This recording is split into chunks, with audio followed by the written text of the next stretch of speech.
ફેબ્રુઆરી મહિનાનો અંત જેમ નજીક આવી રહ્યો છે તેમ ખેડૂતોની ચિંતા વધવાની છે। અમે એટલા માટે કહી રહ્યા છે કારણ કે તેની સાબિતી પણ અમે આપવાના છીએ અને જે આ મેપના માધ્યમથી અમે આપને સમજાવીશું। આપ જોઈ શકો છો કે 28 તારીખે કંઈક આ જ દ્રશ્ય જોવા મળવાનું છે। ઇન્ડિયાનો આ મેપ છે ને તેમાં ગુજરાત આ છે અને આપ જોઈ શકો છો કે જ્યાં આછો વાદળી કલર જ્યાં જોવા મળી રહ્યો છે, આપને જ્યાં જ્યાં આછો આ ભૂરો કલર જોવા મળી રહ્યો છે એ જ છે સંકટના વાદળો। અત્યારની જો આપણે સિઝનની વાત કરીએ તો અત્યારે કાપણીનો આ સમય ચાલી રહ્યો છે અને કાપણીના સમયે સ્વાભાવિક વાત છે કે જે મહેનત કરી છે તેની ઉપજ લેવાનો આ સમય હોય છે અને એ સમયે જો સંકટના વાદળો ઘેરાતા હોય તો સમજી લેવું કે ખેડૂતોના માથે આફત આવવાની છે। અમે વાત 28મી તારીખની કરી, પરંતુ તેની પહેલાનું દ્રશ્ય કયા પ્રકારનું હશે તે અમે આપને જણાવીએ।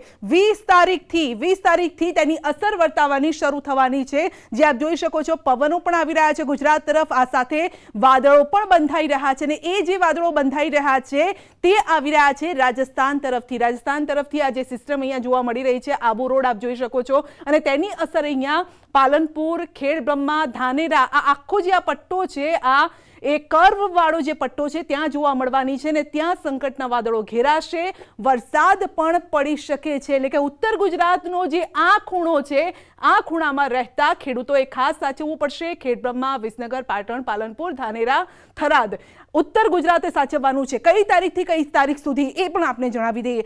20 તારીખથી લઈ 20, 21, 22, 23 આ 3-4 દિવસ એવા હશે કે જ્યારે અહીંયા આ જે આખો વિસ્તાર છે ત્યાં સંકટના વાદળો ઘેરાયેલા હશે, વરસાદ પણ પડી શકે છે। માટે જો આપે કાપણી કરી હોય આપના પાકની, એ પછી બાજરી હોય, ઘઉં હોય, ચણા, જુવાર જે પણ આપે પાક વાવ્યા છે, શિયાળુ પાક, જીરું, ખાસ કરીને જીરામાં પણ અત્યારે સડો આવી જવાની ભીતિ અત્યારે સેવાઈ રહી છે, તો એ તમામ પાકો આપ સાચવી લેજો, નહીતર 20 થી 23 તારીખ સુધી જે સંકટના વાદળો ઘેરાઈ રહ્યા છે એ આપના પાકને નષ્ટ કરી શકે છે। આ 3-4 દિવસની વાત થઈ, પરંતુ એના પછી તો વધારે ખરાબ પરિસ્થિતિ થવાની છે। એ કઈ તારીખ છે? કારણ કે જેવી આ જે સિસ્ટમ છે સક્રિય થશે 2-3 દિવસ, ત્યારબાદ વરસાદ પડશે અને પછી જે વાદળો છે એ ખુલ્લા પડશે ત્યારે ઠંડી પણ પડવાની છે। એટલે એક તરફ વરસાદ, બીજી તરફ ઠંડી અને પાછો વરસાદ આવવાનો છે। કઈ તારીખે આવવાનો છે? તો 26, 27, 28, 29 આ 3-4 દિવસ છે। એ દિવસે વાતાવરણ ગુજરાતનું કંઈક આ રીતે જોવા મળવાનું છે। આપ જોઈ શકો છો કે 26 તારીખથી લઈને જે આ સિસ્ટમ સક્રિય થઈ રહી છે તે આ સમુદ્રી સિસ્ટમ છે અને તેને લઈને જે સમુદ્રી વિસ્તારના જે આ તમામ એરિયા આપ જોઈ રહ્યા છો, એ પછી કચ્છથી લઈ અને સૌરાષ્ટ્રનો જે આ વિસ્તાર છે, એ પછી ઓખા હોય, જામનગર, માંડવી, ગાંધીધામ, મોરબી આ તમામ વિસ્તારોમાં તેની અસર થવાની છે। એટલે કે આ તમામ વિસ્તારોમાં વરસાદ થશે। ફક્ત સૌરાષ્ટ્ર, કચ્છ અને ઉત્તર ગુજરાતની આસપાસ, મધ્ય ગુજરાતમાં પણ તેની અસર જોવા મળી શકે છે। અમદાવાદ સુધી તેની અસર અહીંયા જોવા મળશે, મોડાસા, હિંમતનગર, ખેડબ્રહ્મા એટલે રાજસ્થાનથી લઈને આખો જે આ પટ્ટો અહીંયા જોવા મળી રહ્યો છે એટલે મધ્ય ગુજરાત સુધી